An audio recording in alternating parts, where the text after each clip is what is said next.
दोस्तों 2014 से लेकर अब तक इतने खुलासे हुए हैं ना हमारे देश की वर्तमान सरकार को लेकर कि अब तो देखिए भरोसा हो गया है कि अगर हमारे देश की सरकार किसी चीज पर जोर दे रही है तो जरूर उसमें उसका या किसी और का कोई फायदा है। ये मेरा कहना नहीं है, समय समय पर ये साबित होता रहा है। अभी दोबारा देखिए, सबके सामने मामला है। हालांकि उस मामले को आपको पूरी तरीके से समझा कम लोग रहे हैं, क्योंकि जिन लोगों से आप समझने की उम्मीद कर रहे हैं दोस्तों, वो आपको नहीं बताएंगे। हो सकता है कि उनको भी कोई उम्मीद हो कि आगे जाकर मामला ठीक हो जाएगा, लेकिन वो आपको नहीं बताएंगे, हम आपको बताएंगे। दोस्तों मामला पेटीएम से जुड़ा हुआ है, जिसको राहुल गांधी ने शुरुआत में ही पे टू मोदी करार दिया था। यानी ये पैसा कैशलेस ट्रांजैक्शन का ये जो कंसेप्ट लाया जा रहा है मोदी सरकार द्वारा, ये सीधे तौर पर कुछ चुनिंदा लोगों को फायदा पहुंचाने की स्कीम है और कुछ नहीं है। ये कहा गया था ना दोस्तों, अब यही सब कुछ होता हुआ नजर आ रहा है। बीते दिनों आरबीआई की गाइडलाइन सामने आती है और आरबीआई ने पेटीएम पर, पेटीएम के वॉलेट पर या पेटीएम के अकाउंट ट्रांजैक्शंस पर अगर आप बात करेंगे 29 फरवरी तक के बाद रोक लगा दी है। यानी नए कस्टमर्स जो है वो नहीं जुड़ पाएंगे पेटीएम के साथ। कुछ गाइडलाइंस उसमें और है।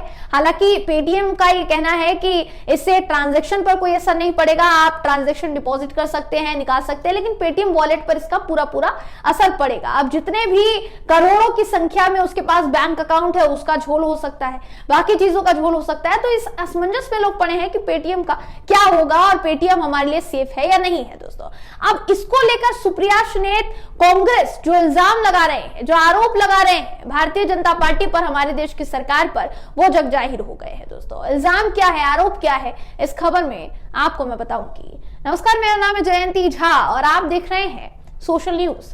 दोस्तों देखिए, बहुत ही जरूरी ये खबर हो जाती है जो शुरुआत से लेकर अब तक मैंने जिक्र किया है, क्योंकि आपकी हमारी सबकी लाइफ में पेटीएम को एक ऐसे ऑनलाइन ऐप के तौर पर, ऑनलाइन ट्रांजैक्शन ऐप के तौर पर आपकी लाइफ से जोड़ा गया कि आप जब आप ये खबर सुन रहे हैं कि पेटीएम से ट्रांजैक्शन करना या पेटीएम वॉलेट में पैसे रखना और उससे आप निकाल नहीं पाएंगे पैसे या ट्रांजैक्ट नहीं कर पाएंगे, ये सुनना हर किसी के लिए धक्कादायक है। ऐसे में जरूरी हो जाता है कि अभी तक जो हो रहा था पेटीएम को लेकर, अभी तक जितना प्रचार प्रसार किया गया, खुद प्रधानमंत्री मोदी जी कई बार आपको ऑनलाइन ट्रांजैक्शन करते हुए दिखे होंगे, कैशलेस इकोनॉमी का जो एक तबका खड़ा किया गया हमारे देश की सरकार द्वारा, वो तबका अब धीरे धीरे करके फेल होता हुआ नजर आ रहा है। दोस्तों पेटीएम पर जो हथौड़ा चलाया है आरबीआई ने, उसका असर क्या होगा आम जनता पर, वो अब नजर आ रहा है। दरअसल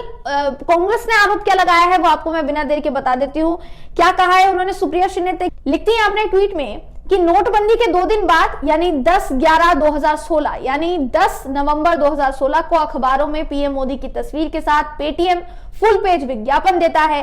पीएम मोदी पर बनी फिल्म का टिकट, उस पर 200 का कैशबैक जिसका प्रचार मोदी जी रैली में करते हैं। पेटीएम के फाउंडर विजय शेखर शर्मा पीएम के साथ सेल्फी लेते हैं और पीएम नरेंद्र मोदी जी की तारीफ पर तारीफ करते हैं। ऐसा नहीं है दोस्तों, सुप्रिया सुनेत कह रही हैं, उनके बाकायदा ट्वीट्स मौजूद हैं जिसमें हर एक मौके पर प्रधानमंत्री मोदी जी से लेकर भारतीय जनता पार्टी तक सबका बखान करते, इसके जो मालिक हैं वो थके नहीं है। दोस्तों ऐसे में सवाल ये उठता है कि अभी तक जितने भी लोगों ने इस ऐप का इस्तेमाल किया, पेटीएम ऐप का इस्तेमाल किया, क्या उनकी जो जानकारी है या उनका जो फाइनेंशियल स्टेटस है उसके साथ खिलवाड़ किया गया है?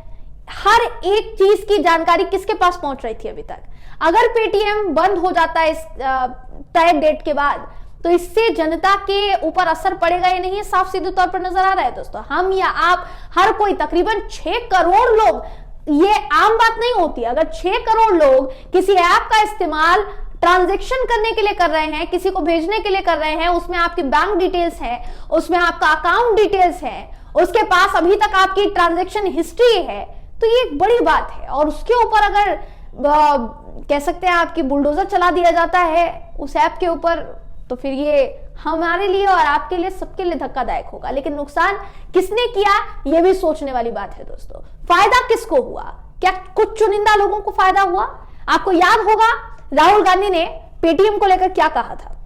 जो कहा था उसको लेकर विकास बंसल क्या ट्वीट करते हैं। इन्होंने एक बाकायदा राहुल गांधी का एक वीडियो शेयर किया। वो वीडियो तो मैं आपको यहाँ नहीं दिखा रही हूँ, राहुल गांधी का वीडियो था, आज तक का वो वीडियो बहुत ज्यादा वायरल हुआ, जिसमें उन्होंने साफ सीधे तौर पर देखिए कहा था कि ये कैशलेस इकोनॉमी का जो कंसेप्ट लाया गया है ये सिर्फ और सिर्फ मोदी जी को फायदा पहुंचाने के लिए और कुछ चुनिंदा लोगों को फायदा पहुंचाने के लिए लाया गया है। इससे ज्यादा इसमें कोई बड़ी चीज नहीं है। ये जो नोटबंदी है इसका फैसला ही दूसरे लोगों को फायदा पहुंचाना है।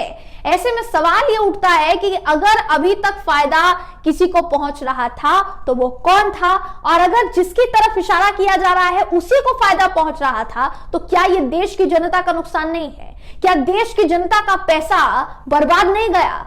क्या देश की जनता फ्री में पैसा कमा रही है, मेहनत करती है, पैसा कमाती है, आपको टैक्स देती है, और आप उन्हीं टैक्स पेयर्स के पैसों से क्या क्या करते हैं ये पूरी देश की जनता जानती है।